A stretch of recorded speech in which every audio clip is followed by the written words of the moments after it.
So before we got an electric car, I thought I knew exactly what family life with an EV was going to be like. I thought I'd constantly be worried about things like, you know, how much range would we be getting from the car, how annoying it might be to charge it constantly. And I thought the kids wouldn't really care about the EV either. I didn't think it would really affect them in any type of way at all. We've had ours for about 5 months now, so we've had a bit of time to kind of get used to it. And obviously, if you don't know, we previously, should I say, had an Audi Q5 and it was a diesel 2 litre, and we've gone from that to a fully electric BYD Sealion 7, and it's been 5 months, so we've kind of had some time now kind of get used to it. And if I'm being honest, the things that have surprised us all the most aren't really the things that I thought would have surprised us in the first place. So yeah, let's get into it.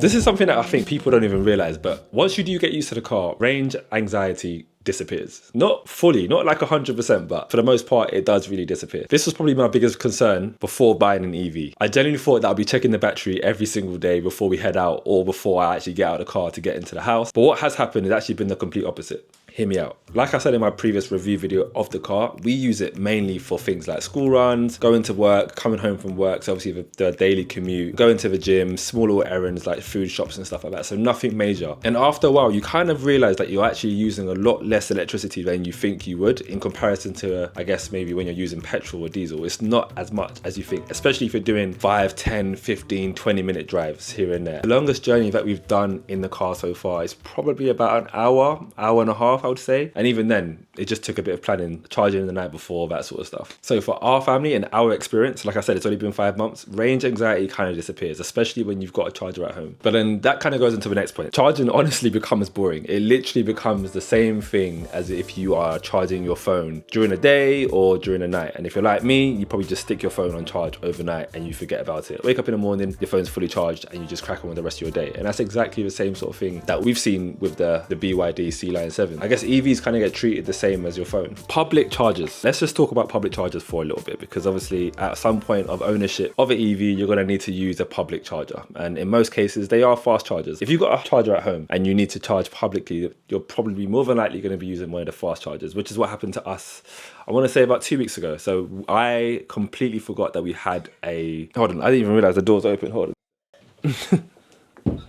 But like I was saying, so yeah, I completely forgot that we were going out the next day. So I forgot to charge the car overnight. So I woke up and had about 30% battery, and we were traveling on a journey that was going to take us about 45 minutes. So not long, but it was on a motorway. So when you're doing motorway trips, the battery does drain a lot faster. And obviously we were going with a whole family. I think it was really hot as well. So AC was on blast, which obviously means that you're doing about 70 miles per hour. The AC is on full blast. The car is full. The battery drains quite quickly. So from like 30%, it drops dramatically. So I started kind of panicking. I need to find a public charger, which I did. But look, this is the thing. I went to one. When I got there, I forgot to check if it was even in service. It wasn't. So I wasted battery getting there. Then had to find another one, which was about 5 minutes up the road. It wasn't too bad. And I got there and that was fine. It took me about just under 50 minutes to charge from 10% to 80%. And it cost me just over £30. I think it was about £35. Now, I guess if you're listening to this and you have a petrol car or a diesel, you're probably thinking £30, that's basically for a full tank or a full charge. That's not too bad.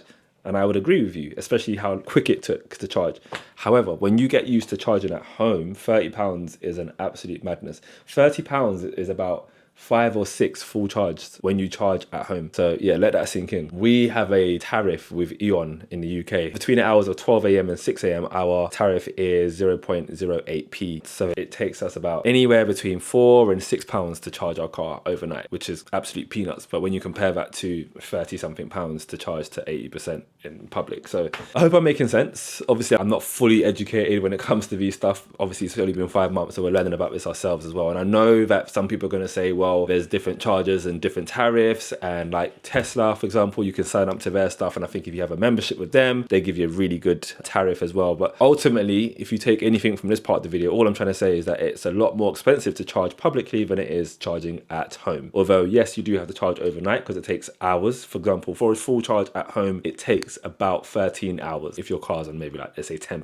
20%, which is a long time. But all it does do is take planning. So if you're a organized person, you'll be all right. But if you're not, and you don't have oversight over your calendar, and you don't know that actually the next day you've got a long journey and you leave it to last minute, and you get in a car with the mindset of, if I have no petrol, I'll just quickly pop to the petrol station, you're in for a surprise.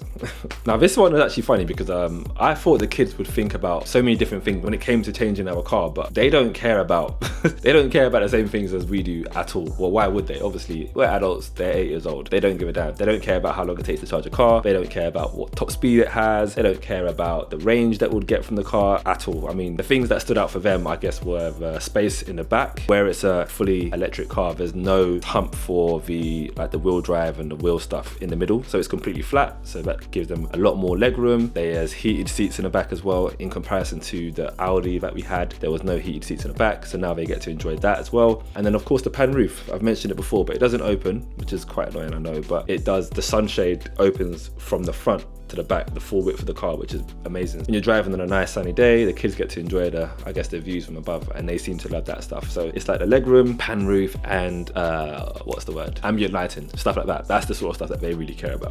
Like literally every single time we are planning like a long journey, they literally get all of their stuff together. They get blankets, little stuff to make them feel comfortable, like their switches and stuff, and they're excited. When we're going on a long drive, they are happy to get in the back and happy to be in the car for an hour plus because of how comfortable it is. If you are looking at the Sealion 7 specifically, or any other EV that does have that flat floor in the back, your kids are going to love it because it just makes that much of a difference to the comfortability at the back as well. So yeah. Now, I was hoping my wife would get on camera, but she's actually doing her hair right now. She's washing her hair out, so she's not available to jump on camera right now. But I did ask her what her favorite part of the car was, and she made a good point. It's something that you probably wouldn't have thought about yourselves, and neither did I, but it was how many different ways you can open and close the boot. It's kind of crazy in a good way. So with our Audi Q5, there were, I guess, 2 ways you can open the boot. So you could either use the key, 3 ways. You could either use the key, you could use the button on the driver's door, or you could obviously press the button at the back of the car. Simple.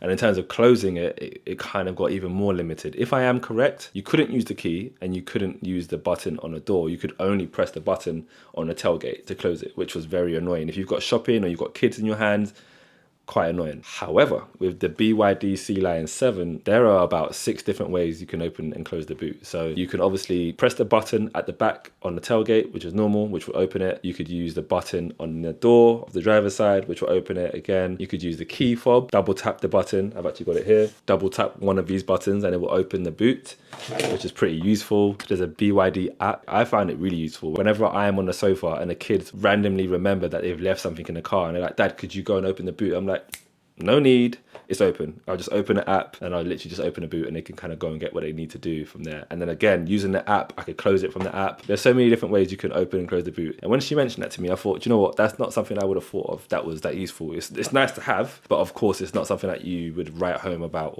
scream from the rooftops about. But actually, when you have a family with kids and stuff and you're doing things like school runs, food shops and all of that sort of stuff, your hands are always busy and tired. It is quite nice to have different ways that you can open and close the boot. You've even got that feature that most cars have nowadays where you can use your foot to open the tailgate as well, which is really cool. And then obviously if your hands are full, you can use your foot again to close it. There's just so many different ways you can open and close the boot, which is really, really useful for families. Honestly, I think the biggest surprise to me has to be how normal it feels to have an EV only after 5 months of ownership. That's for me the biggest surprise, because obviously going from like driving a petrol or diesel for God knows how many years, that has been the norm. And obviously it felt like we were going against the grain to get an EV, whereas now 5 months later it feels almost weird if we were to go back to petrol or diesel. It's like, it's a no-brainer. It's so cheap to run, so cheap to maintain, it's so easy to drive, it's a breeze. That's been the biggest surprise, how quickly it became normal. Now that we've got ours, we've seen so many more on the road, and it's like, it's slowly becoming the norm. I know the infrastructure isn't the best, depending on where you live in the world, but I have definitely seen improvements over the last couple of months, 100%. So yeah, I guess I'm saying all of this to say, if you are currently thinking about getting an EV and you're switching over from a petrol or a diesel, and you're worried about stuff like range anxiety, what it's going to be like to charge it and all of those sort of things, I can guarantee you now it's probably going to feel quite daunting before you make that jump. But once you do, I promise you it's going to take less than a few months and it's going to feel like absolute norm. It just becomes normality. Of course, not everyone's going to have the same experience. I'm going to tell you that now. If you don't have a charger at home, for example, yeah, it's probably a bit tricky and a bit long to charge. But as long as you can get a charger installed at your house, that's going to take away a lot of the problems that people are going to face with that stuff as well. So, I mean, hopefully this answers your questions but if it doesn't, I've got a full review on the EV that we have, which is the BYD Sealion 7. Like I said, I'm not the biggest nerd when it comes to EVs. I'm just learning as we go. It's only been 5 months and I feel like I've learned a lot. So if there's any questions that you do have that I didn't cover, make sure you drop them down below in the comment section. So if I can't answer them, what I've realized, especially from my last video, there's so many people out there that have way more experience than I do with EVs, and they're more than happy to jump in the comments and help as well. So hope you enjoyed this one. And